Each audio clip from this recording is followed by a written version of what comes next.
Say that as loud and clearly as you can. It's a special day. Yesterday was a special day. This is a special weekend for us to celebrate the achievements of women. But I just want to talk a little bit about why having women in politics is important, and particularly to focus on the way that a woman Prime Minister has made life pretty difficult for other women. And we might, perhaps deliberate on that a bit later. Women do all of the housework, nearly all of it. And respectfully to all the nice men here today, I'm afraid statistically it's true. We do all of the caring at both ends of generations. We look after children, we look after older relatives, we look after anybody in the family who needs looking after. And as Monarchy said, very often, in fact far more frequently than ever before, women have got jobs. And many women have got more than one job, because having one job would mean they were too poor to keep everything else going. In the last 10 years, women have suffered most from austerity. So notwithstanding everything I've just said and everything that we do, it's us that have been clobbered. At one end, our pensions have been stolen, spawning the wonderful WASPy campaign. At the other, we've lost 1,000 Sure Start centres that were helping women and families and children have a great start in life and deal with all of the problems and issues that can face us. And in the middle, women's jobs have been attacked by austerity more than anybody else's. More women are working part-time, not from choice, but because they have to, because of cuts. We're still the backbone of the public services. Women are still the most important people in the workforce, many of them looking after the most vulnerable in our society. But they are rewarded very badly indeed. So the things that we've achieved over the years, the equality that has come our way, much of it hard-won, and all of it not still within our gift, and only, by the way, ever legislated for by the Labour Party. No other political party has ever put equality legislation in this country into place.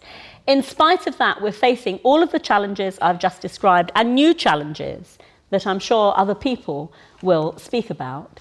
Because if you try to keep women down by paying them poor wages, taking away the services that support them, it actually makes it harder for them to resist things like exploitation.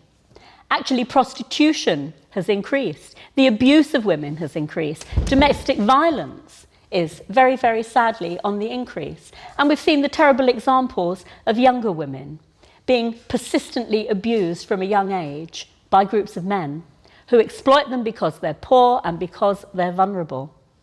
Now, that paints a bleak picture. We can be here together. We can enjoy being women. We can enjoy the skills we've got. We can enjoy the contributions that we make to the whole of society in the whole of the world.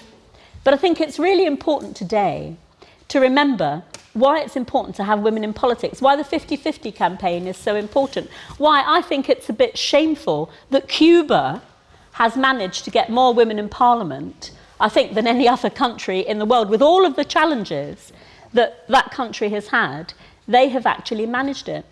It's important because if our voices are not heard, if we can't share the skills and experiences that we've got to put things right and to challenge those injustices publicly and challenge them actually where men's voices are louder and their political life is easier, then we don't have anything at all.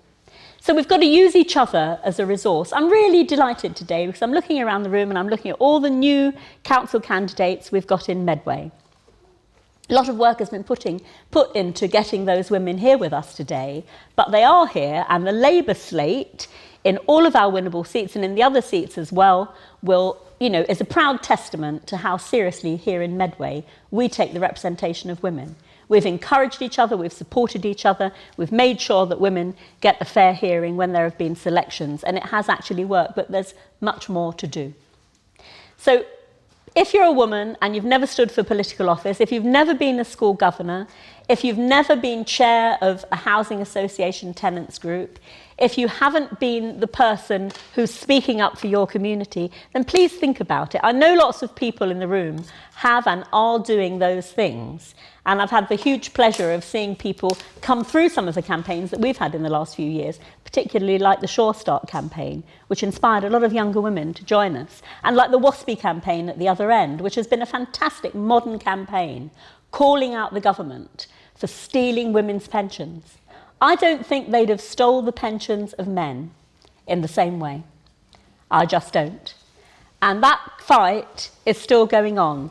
So we're squeezed at both ends of the generation spectrum. We've got the most work to do.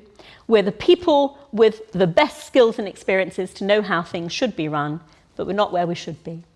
So today we're going to have a discussion about how we can make that happen. And thank you very much for listening.